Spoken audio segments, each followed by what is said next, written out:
اللہ تعالیٰ کے نزدیک محبوب ترین عمل وہ ہے جو پابندی کے ساتھ کیا جائے اگرچہ وہ تھوڑا ہو۔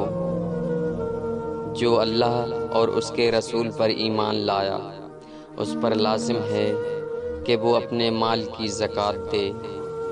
رمضان کا مہینہ تو ہر انسان کو نصیب ہوتا ہے، لیکن روزے ہر انسان کو نصیب نہیں ہوتے۔